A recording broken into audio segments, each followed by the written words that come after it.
যেসব মেয়েরা ভাবছো লাভ ম্যারেজ করে বাড়ি থেকে পালিয়ে গিয়ে বিয়ে করবে তাদেরকে বলবো 10 বার কিন্তু নিজের পরিস্থিতির কথা চিন্তা করে নেবে। ভবিষ্যতে তোমার পরিস্থিতি কি হতে চলেছে সেটা না জেনে কিন্তু হুটহাট বাবার বাড়ি থেকে বেরিয়ে এসো না। বাবা মা যেমনই থাকুক না কেন একটা মেয়েকে কিন্তু রাজকন্যার মতো করেই রাখে, কিন্তু স্বামীর বাড়িতে এসে রাজরানী থেকে যে তুমি কখন কাজের মেয়ে হয়ে যাবে তুমি ধরতেও পারবে না। সকালবেলায় উঠেই প্রথমে ব্লাড টেস্টগুলো ছিল, সেই ব্লাড টেস্টগুলো করতে এসেছিল। আর দেখো কারেন্ট চলে গেছে। এই গরমের মধ্যে শুধু বারবার করে কারেন্ট চলে যাচ্ছে। আর অর্ককে আমি বলছিলাম তুই দুটো ইঞ্জেকশন নিবি নাকি, বেচারা ওর মুখটা ভয়েই শুকিয়ে গেছে যে যদি আমাকে আবার দিয়ে দেয়।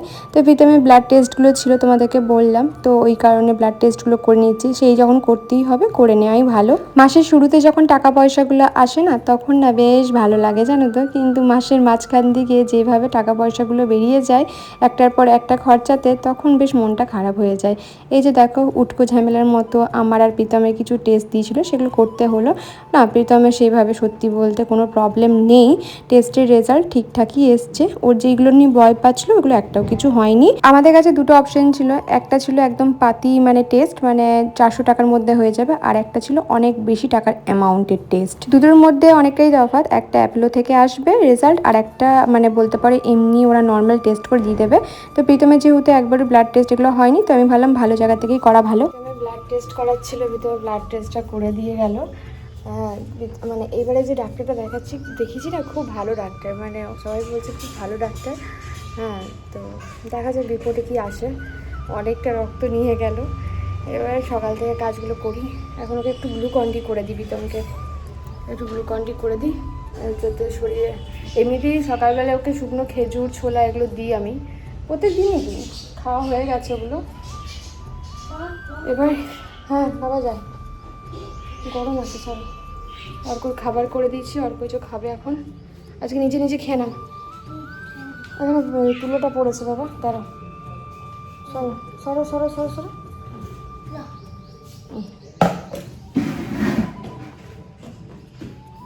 গ্লুকন্ডি করে দিই ওকে। কারেন্ট গেল, সকালবেলা উঠেই কারেন্টটা চলে গেল সুন্দর করে, আর কারেন্ট আসছে না। এবার আজকে সারাদিন এই ভুক্তভোগী হব আমরা। আমি বলছি লোকটাকে যে ব্লাড দেখতে এসছে, ও শুনে অবাক যে এরকম কারেন্ট যায়। বলো হ্যাঁ, প্রায় 8-9 ঘন্টা পর কারেন্ট চলে যাচ্ছে। জানো তো আগে খুব বিরিয়ানি খেতাম, প্রচুর বিরিয়ানি খেতাম, কিন্তু এখন আর খাওয়া হয় না, বিরিয়ানি বানানোই হয় না আমার শরীর খারাপের পর থেকে সেভাবে। বিরিয়ানি বানিয়ে খাওয়া হয়, বিরিয়ানি বললাম আমি, বিরিয়ানি বিরিয়ানি বলো তো নাকি? ঠিক আছে, বেচারার মুখ চোখগুলো কালি হয়ে গেছে ওষুধ খেয়েছে না। আর কত নিয়েছি চালটা? এই যে দেখো চালটা ভাবলাম মেপে টেপে এবার ভিজিয়ে দেবো, সুন্দর করে ধুয়ে রাখবো। এইখানে দুজনের মধ্যে আমাদের রাগারাগি শুরু হয়ে গেছে। প্রথম কথা কারেন্ট চলে যাওয়াচ্ছে বারবার করে, সেই জন্য দুজনেরই মাথা বেশ গরম ছিল। দুজনেই এক টোক্কা করে নিয়ে নিয়েছি দুজনকে। ব্যাস তারপরে তো চুপচাপ ও আর না ওর কাজে চলে গেছে, আমি আর না আমার কাজ করতে শুরু করেছি। তারপরে দেখলাম আমি যে তেল ঢেলেছিলাম, তারপরে আর কিছু করিনি, রান্না বান্না সব বন্ধ করে দিয়েছি। সকালে সেদ্ধ ভাত খেয়েছি, এবার রাতে বানিয়েছিলাম হচ্ছে তোমার আলু ভাজা, আর তার সাথে বানিয়েছিলাম পরোটা। আমি জানি প্রীতম ঘি দিয়ে পরোটা খেতে খুব ভালোবাসে। আসলে আমি এত মুখে বলে রাগ ভাঙাতে পারি না সত্যি বলতে। আমি রাগ ভাঙাই হচ্ছে রান্না করে খাইয়ে, ভালো কিছু খাইয়ে রাগ ভাঙাই। আর ও রাগ ভাঙাতে পারে খুব ভালো, বেশ কথাবার্তা বলতে পারে। তো ও না খুব সুন্দরভাবে এসে আমার রাগটা ভাঙিয়ে দেয়। তো দুজনের উপর রাগ করে আমরা বেশিক্ষণ সত্যিই থাকতে পারি না, এটা খুব কমন ব্যাপার, মানে অনেকেই থাকতে পারে না। আর আমাদের মাঝে আবার কেউ যদি এসে কথা বলে না তখন আমার বেশি মাথা গরম হয়ে যায়।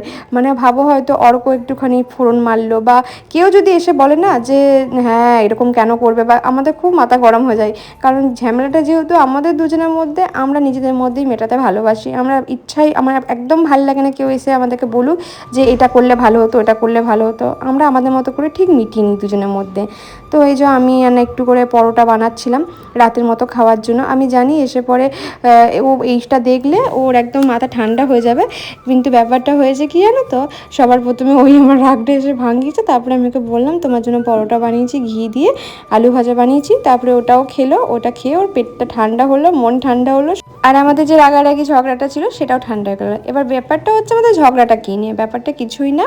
আসলে কারেন্ট যাচ্ছিলো বারবার করে, বিরিয়ানি খেতে দুজনেরই মানে আমাদের তিনজনেরই ভীষণ পরিমাণে ইচ্ছা করছিল, বাট যেই কারেন্টটা চলে গেছে তখন আমরা একে অপরকে বলতে শুরু করেছি কার বিরিয়ানি খাওয়ার প্ল্যান হয়েছিল, যে খেতে চেয়েছে তার দোষ, এই গরমে কেউ বিরিয়ানি খেতে চায়, ব্যাস দুজনের সাথে লেগে গেছিলাম। মানে আমাদের না বিশাল তুলকালাম ঝগড়া হয় না, আমাদের যেটুকু হয় সেটুকু খুব নর্মাল ঝগড়া হয়। এবার বলেছে, আমাকে অনেকে জিজ্ঞেস করছে দিদি তোমাদের কি লাভ ম্যারেজ? হ্যাঁ আমাদের লাভ ম্যারেজ, কিন্তু আমাদের লাভ ম্যারেজটা একটু আলাদা রকম লাভ ম্যারেজ। আমাদের মানে লাভ ম্যারেজটাকে লাভ ম্যারেজ কি বলবো না যুদ্ধ বলবো সেটা আমরা নিজেরাও জানি না। তো যাই হোক, আমি তো আর না দেখে শুনে করেছি। দেখো আমাকে অনেকেই বলে যে এত কষ্ট করার কি আছে, তোমার বাবার বাড়ির এত অবস্থা ভালো, তুমি কেন ফালতু এরকম একটা ছেলেকে বিয়ে করলে। বা প্রীতমকেও অনেক সময় বলে যে কি দরকার, এত টাকা পয়সা ছিল তোর বাবার, তুই কেন ফালতু বিয়ে করতে গেলি, এইসব ঝামেলা। কিন্তু কি বলো তো, আমাদের কোনো কথাতেই কোনো কিছু যায় আসে না, আমরা সত্যি বলতে একে অপরের সাথে খুব ভালোবাসি। এই যে লাভ ম্যারেজ কথাটা বললাম না, বিয়ে করবার আগে 10বার ভেবে করবে। প্রত্যেকটা মেয়েকে বলছি, প্রত্যেকটা ছেলেকে বলছি, বিয়ে মানেই মাথা ভর্তি সিঁদুর পরে সংসার করব চুটিয়ে, ওরকম না। তোমাকে সব রকম পরিস্থিতির সম্মুখীন হতে হবে। আর একটা ছেলেকেও বলছি, বিয়ে মানে কোনো ছেলে খেলা না যে তোমরা বিয়ে করবো বললেই হয়ে যাবে। একটা মেয়ের পুরোপুরি রেসপন্সিবিলিটি নিতে হবে তোমাকে। আর যেহেতু দুজন মিলে সংসার করবে, এমনটাও হতে পারে বাবা মা তোমাদের সাথ ছেড়ে দেবে, যেমন আমাদের সাথ ছেড়ে দিয়েছে। হ্যাঁ অনেকে বলবে বৃষ্টি তোমার বাবা মা তো মেনে নিয়েছে। আমি একটা কথা বলি, আমার বাবা মাকে কিন্তু আমি কখনো বলিনি যে আমাদেরকে মেনে নেওয়া বা কিছু, কিন্তু একটা টাইমের পর বাবা মারা দেখবে, মেয়ের বাবা মারা যদিও বা মেনে নেয়। তো আমার বাবা মা মেনে নিয়েছিল, অনেক কিছু রিজন ছিল। তার কারণ হচ্ছে আমার বাবা মা যদি সেই সময় আমাদের পাশে এসে না দাঁড়াতো, তাহলে হয়তো প্রীতম আর আমি কি করতাম সত্যি আমরা জানি না। মানে এমনটাও কিছু খারাপ না, বাট কিছু মানুষ আমাদেরকে ছিঁড়ে খাওয়ার জন্য উঠে পড়ে লেগেছিল, সেই ছিঁড়ে খেতে আমাদেরকে পারিনি। কারণ সেই সময় আমাদের মাথার উপর সত্যিই কোনো সাপোর্ট ছিল না। সেই সময় যদি বাবা মা না থাকতো তাহলে হয়তো আমরা সত্যিই মরে যেতাম। মানে রীতিমতো মনে হচ্ছিলো দুজনকে যে কেন আমরা আছি, এরকম একটা। আর প্রীতমকে তো পুরোপুরি বাজেভাবে ফাঁসিয়ে দিয়েছিল। সেই সময় বাবা মা না থাকলে আমরা সত্যি কি করতাম জানি না।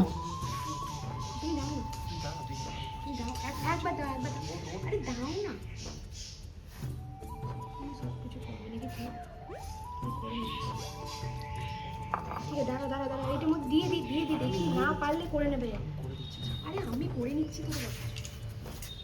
তোমরা আমাকে অনেকেই বলো যে বৃষ্টি তোমাদের কষ্ট দেখে মানে খুব খারাপ লাগে, তুমি এত ভালো ঘর থেকে, তোমার প্রীতম এত ভালো ঘর থেকে তোমরা এত স্ট্রাগল করছো, সত্যি খুব খারাপ লাগে। কিন্তু খারাপ লাগলেও কিছু করার নেই, এই জীবনটা আমরা দুজনের প্রতি বেছে নিয়েছি, তাই জীবনে যত ঝড়ঝাপটা আসবে সব আমাদেরকে এইভাবেই হাসি মুখে মেনে নিতে হবে। তো দেখো আমাদের এদিকে কারেন্ট চলে গিয়েছিলো, সেই কারণে আমাদেরকে বাইরে শিলে মশলা বাটতে হয়েছিল। কালকে যেহেতু বিরিয়ানিটা আমাদের খাওয়া হয়নি, আজকে বিরিয়ানি খাবো বলেই রেখেছিলাম।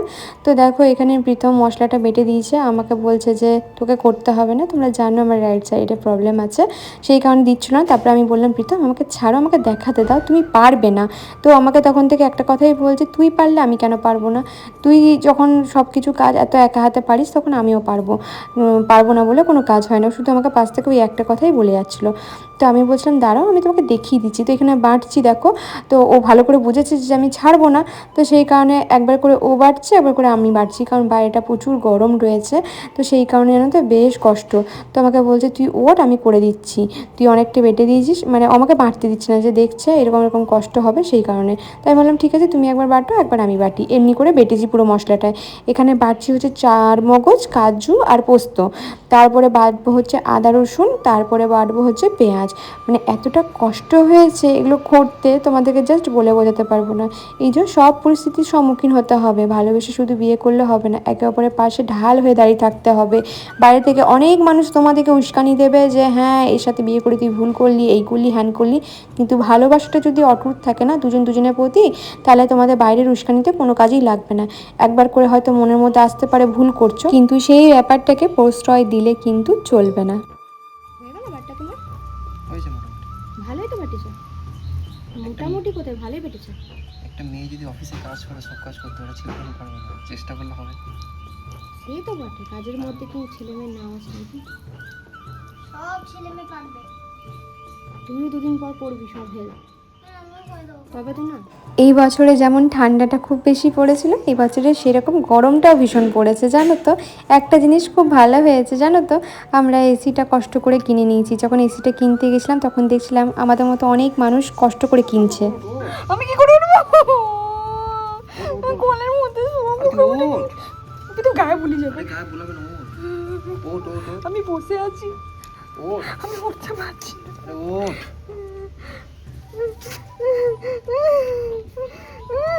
যা, যা, যা, শু, শু, শু, শু।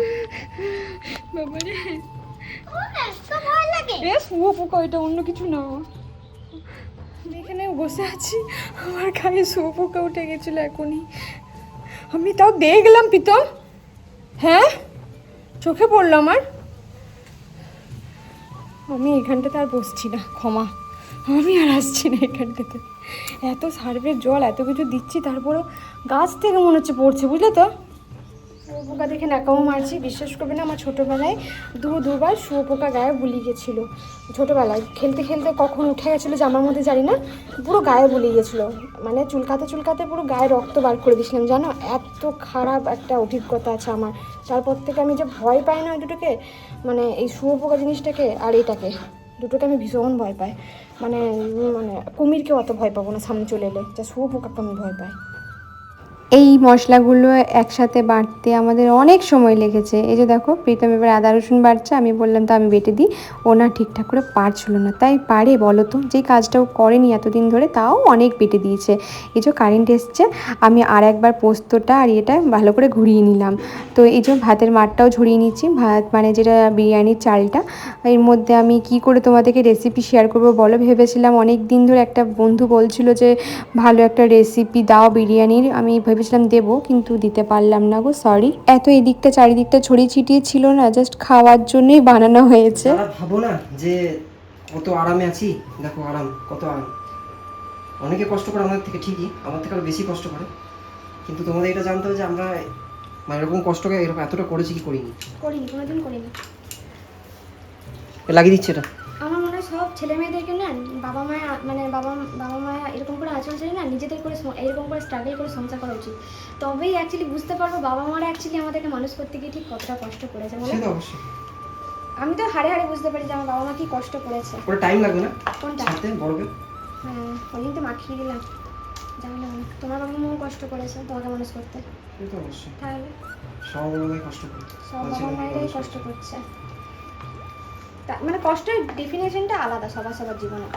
তবে কিছু হতে গেলে বেরোতে হয়, বেরোতে হবে, বাবা মায়ের আচরণ ছেড়ে বেরোতে হবে, নাহলে জীবনে। প্রীতম তুমি একটা কথা বলো, তুমি আজকে যে জিনিসগুলো দেখলে এগুলো কোনদিন দেখলাম, মানুষ চিনতে পারলাম, কে আসল বন্ধু কে শত্রু সব বোঝা গেল। সব বোঝা গেল। লোকে ভাববে আমি 2 হাতে কেন মাখছি, কিন্তু ব্যাপারটা হচ্ছে এটা কালকে করার কথা ছিল, কালকে একটা প্রবলেম হয়েছিল। প্রবলেম বলতে বলি এসো কারেন্ট চলে যাচ্ছে, সেটা নাকি আমার দোষ, ও ঘরে থাকতে কাল পারছে। বৃষ্টি ঝগড়া করেছিল। হ্যাঁ আমি করেছি না, বৃষ্টিকে সবসময় সব কিছু খারাপ করে দিচ্ছ জানো তো। এই বৃষ্টি খারাপ হয়ে যাচ্ছে, চাপটা ম্যারিনেশন করে রেখে দিলাম। প্রীতম আসতে, কপিরাইট চলে আসবে এখন। ইউটিউব না কথার মতো কপিরাইট দিয়ে দিচ্ছে জানো, খুব ভয়। এই চাপটার মধ্যে কি কি দিলাম বলি, আদা রসুন বাটা, পেঁয়াজ বাটা, একটুখানি কাজু, চারমগজ, পোস্ত বাটা, দই দিয়েছি, টক দই দিয়েছি, কাশ্মীরি রেড চিলি, বিরিয়ানি মশলা, আর গোলাপ জল, কেওড়া জল, মিঠা আতর, তার সাথে ছাতু, ব্যাস এইগুলো দিয়ে মাখিয়ে রেখে, নুন দিয়েছি, নুনটা দিয়েছি, দিয়ে মাখিয়ে রেখে দিয়েছি। এটা এবার যতক্ষণ মাখিয়ে রাখতে পারবে খুব ভালো। আমি আগের দিন রাতে মাখিয়ে রাখি, কিন্তু আমাদের যেহেতু কারেন্ট থাকছে না ওই রিস্কটা আমি আর নিইনি ফ্রিজের মধ্যে রাখার। তো এই হলো মাখানো, এবার আমি বিরিয়ানিটা করবো।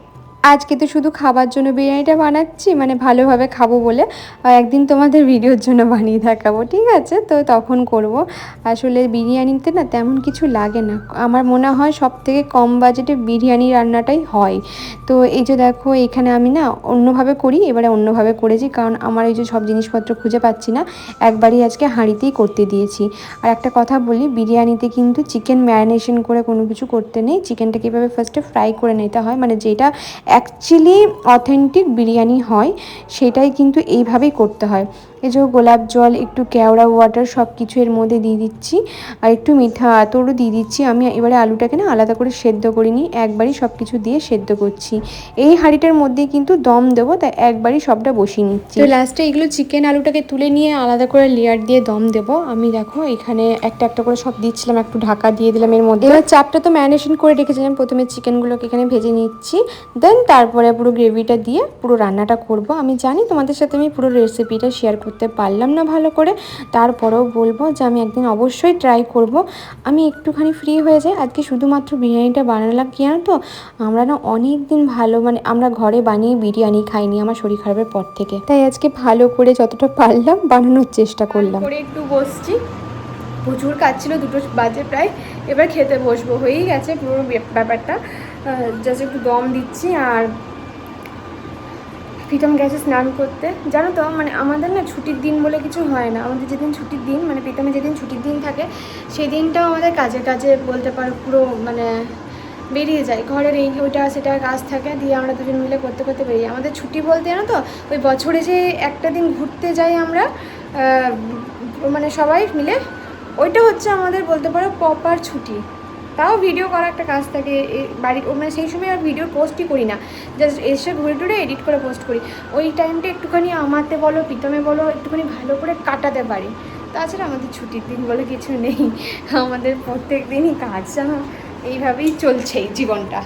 আর এদিকে দেখো পাখিগুলোকে এবার আজকে স্নান করাবো। প্রত্যেক সপ্তাহে একদিন করে এই গরমে যা গরম এইভাবে জল ছিটি ছিটি ভালো করে স্নান করিয়ে দিই।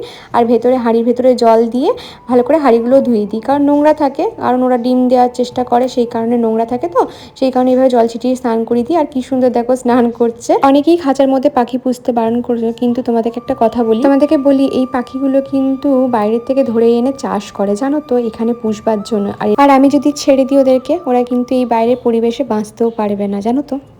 এত খাটাখাটনি করে রান্না করার পর এবার রেজাল্ট দেখার পালা। মানে দেখো আমি লেয়ার দিয়ে দিয়ে এটাকে করেছিলাম যেমন পেরেছি। আজকে খুব রাত্রির মধ্যে করেছিলাম রান্নাটা, আর আজকে না অন্যভাবে বিরিয়ানিটা বানিয়েছিলাম। কিন্তু খাওয়ার পর বুঝতে পারবো যে ঠিকঠাক হলো কি হলো না, কারণ আজকে তো পুরো অন্যরকমভাবে বানানো হয়েছিল। সেই কারণে প্রথমে অর্কটা না একদম উপর করে তুলে দিলাম, কারণ অর্ক না মানে ওই মাখানোটা খুব একটা পছন্দ করে না। এবার আমাদেরটা কি হাঁড়িটাকে ঝাঁকিয়ে নিয়ে তারপরে আমি আবার দিচ্ছি আমাদেরটা, আমার প্রীতমেরটা সব কিছু ঝাঁকিটাকেই দিচ্ছি। আমরা তিনজনই আছি যে বাড়ির বিরিয়ানিটা খেতে ভীষণ পরিমাণে ভালোবাসি। আর তার সাথে যদি চিকেন চাপটা বানাই, মানে ওর না প্রীতমের বাইরের চিকেন চাপ একদমই ভালো লাগে না, অর্ক ভালোবাসে না, আমি যেভাবে বানাই ওইভাবে চিকেন চাপটা ভীষণ ভালো লাগে। আর আমার কিন্তু রেসিপি একটাই, সেই টিকটক থেকে একই রেসিপি তোমাদের সাথে শেয়ার করছি, এখনও সেই একই রেসিপি তোমাদের সাথে শেয়ার করে যাচ্ছি। আমি কিন্তু বিরিয়ানির উপর কোনো রকম এক্সপেরিমেন্ট করতে ভালোবাসি না, আর না করি।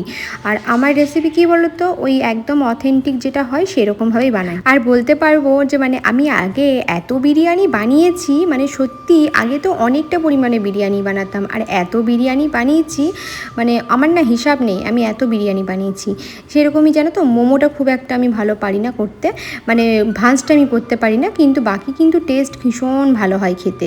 আজকে তো তোমাদেরকে কিছু করে দেখাতে পারলাম না, কিন্তু নেক্সট দিন আমি ভেবে রেখেছি তোমাদের সাথে দুটো রেসিপি ভালো করে শেয়ার করব। তার আগে একটু রান্নাঘরটাকে গুছিয়ে বাগিয়ে নিই, তারপরে নিশ্চয়ই শেয়ার করব। ভালো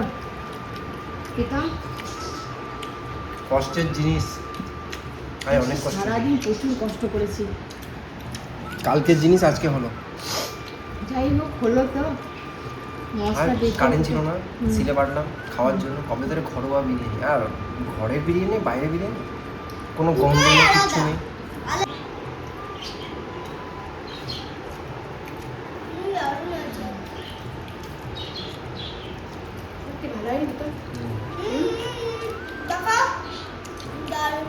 পারফেক্ট, খুব সুন্দর হয়েছে। দারুণ দারুণ দারুণ দারুণ। এই রাইটাটা বেশি দারুণ। দেখো আজকে ডিফারেন্ট করে রায়তাটা করে নিচ্ছি। এ দেখো দেখো এই সুখ কোথায় জানো তো, সারাদিন খাটাখাটনি করলাম, খাটাখাটনি করার পর এই যে একটা ঠান্ডা ঘরে একটা সুন্দর সুন্দর করে শুয়ে থাকা একটা আরাম আলাদা। জান আমি বলতে চাই বাইরে বাইরে প্রচুর গরম, আর এখানে গরম বলতে যখন ভাগা ছিল বাবা প্রচুর স্নান করার মতো, আর এখানে ঠান্ডা ঢাকা দিয়ে দেখো কি সুন্দর শুয়ে আছে। হ্যাঁ সত্যিই তাই। ঘরটাতে মানে এই যে সারাদিন কাজ করে এই একটা শান্তি, মানে এবার আর কিছু কাজ নেই, বিকাল দিক থেকে সন্ধে টন্ধে দেওয়া এসব আছে, আর তেমন খুব একটা কাজ নেই। বিকালে রান্নাও করতে হবে না, রাতের বেলায় বিরিয়ানি করা আছে। হ্যাঁ আজকে যেভাবে বিরিয়ানিটা হয়েছিল আমি ভাবিনি ভালো হবে, বলো চাপটাও ভালো হবে ভাবিনি, কিন্তু আজকে আমি অন্যভাবে করেছি, যেভাবে করি সেভাবে বানাইনি, কিন্তু আজকেরটাই ওর বেশি ভালো হয়েছে, বলো একদম লাইট হয়েছে। বাইরে তো বাটা হচ্ছে না, একটু একটু করে রয়ে যাচ্ছে। তারপরে কিছুক্ষণ পর কারেন্ট এলো, বৃষ্টি কিছুটা করলো, আমি বেশিরভাগটা বৃষ্টিই করলো, আমি শুধু একটু ইয়ে করলাম, হেল্প করে দিলাম। তো তারপরে ও মিক্সিতে বাকি সব করলো, ঘেমে দেখছি পুরো একদম চুরবিশ হয়ে গেছে। তো চলো আজকের ভিডিওটা এইটুকুখানি, সবাই ভালো থেকো, সুস্থ থেকো, আর সকলকে ভালো রেখো। আর আজকের ভিডিওটা কেমন লাগলো অবশ্যই জানিও, টাটা, কমেন্ট করেছি। কমেন্ট করবে, তাহলে জানতে পারবো কেমন লাগলো।